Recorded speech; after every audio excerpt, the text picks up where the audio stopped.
Olá, olá, olá. Deus te abençoe muito neste dia.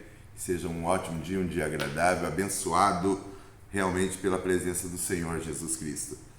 Bem, Lucas 23 ainda, eu estou aqui do 39 ao 43 da palavra do Senhor, que diz assim: E um dos malfeitores que estavam pendurados blasfemava dele, dizendo: Se tu és o Cristo, salva-te a ti mesmo e a nós. Respondendo, porém, o outro repreendia-o, dizendo: Tu nem ainda temes a Deus, estando na mesma condenação? E nós, na verdade, com justiça, porque recebemos o que os nossos feitos mereciam, mas este nenhum mal fez. E disse a Jesus: Senhor, lembra-te de mim quando vieres no teu reino. E disse-lhe Jesus: Em verdade te digo que hoje estarás comigo no paraíso. Tá certo? Eu quero me ater aqui ao verso 40, onde um dos ladrões pergunta para o outro: Você não teme a Deus estando na mesma condenação? Essa questão para mim é importante. O Antigo Testamento todo vai falando a respeito do temor do Senhor, do temor a Deus, desta disposição que a gente deve ter, deve procurar e deve praticar com relação a Deus. O Novo Testamento também fala dessa reverência, tá? Deste temor do Senhor. E aqui eu quero, claro, fazer uma distinção que seria muito absurdo. O escrito bíblico está dizendo que é para você ter medo de Deus, tá? Aqui não está dizendo que é para você ter medo de Deus, porque a palavra temor também tem esse sentido de medo. Mas, para que você entenda, uma boa ilustração que eu vi foi quando disseram assim: é como quando você está na estrada dirigindo e você encontra um policial te acenando para parar. O teu coração se inquieta, você tem temor, mas você entende que ele está ali por uma causa justa, que é preciso que ele esteja ali, ele está cumprindo uma função útil, ele está te parando para verificar se está tudo correto contigo, se está tudo certo. Ele é uma autoridade.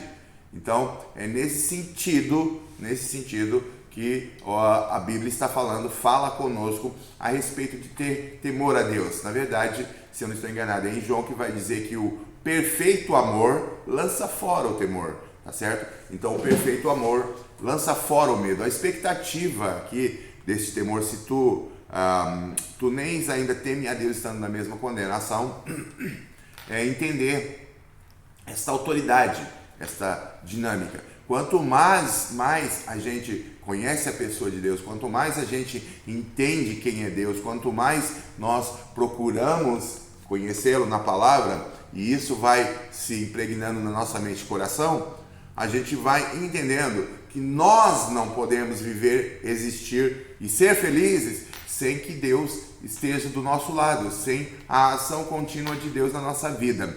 Nós sabemos e entendemos que tudo que nós temos veio da boa, perfeita e agradável vontade de Deus. É Deus quem nos deu. Deus nos dá saúde, nos dá força, ânimo, vontade, nos dá o ar, nos dá o sol. Tudo isso é dele. E ele nos dá gratuitamente. Ele nos deu a vida, não porque nós quisemos. Eu quis um dia nascer e eu mesmo me fiz. Não, isso não é verdade. Deus me fez assim completo, perfeito como estou e sou. Ele me fez pela sua misericórdia, pela sua graça e pelo seu amor. Ele fez porque ele quis, porque ele é bondoso, ele é maravilhoso. Então, quando a gente olha para essa ideia de temor, é entender que ficar sem Deus aqui é impossível. E para mim, fica muito claro aqui a ideia de temor, quando você olha esse texto, quando você vê a disposição do primeiro ladrão. Ele diz assim, olhando para Jesus: Se tu és o Cristo, desce dessa cruz e também tira a gente daqui, né?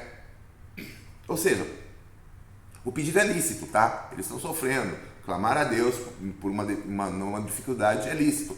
O problema é que ele está fazendo um desafio. Se tu és, ele não crê que Jesus é o Cristo.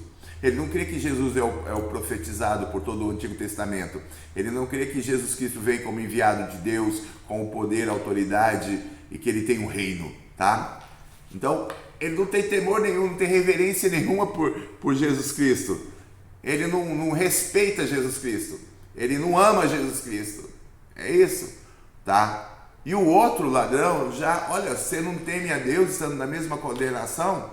E aí, para Jesus, ele diz: Senhor, lembra-te de mim quando entrares no teu reino. Humildemente, reconhecendo a grandeza de Jesus, reconhecendo que ele é um rei, que ele vem em um reino, reconhecendo e abaixando a cabeça. O temor não engrandece a gente, mas nos coloca no centro da vontade de Deus, olhando para Deus com um ar de maravilha.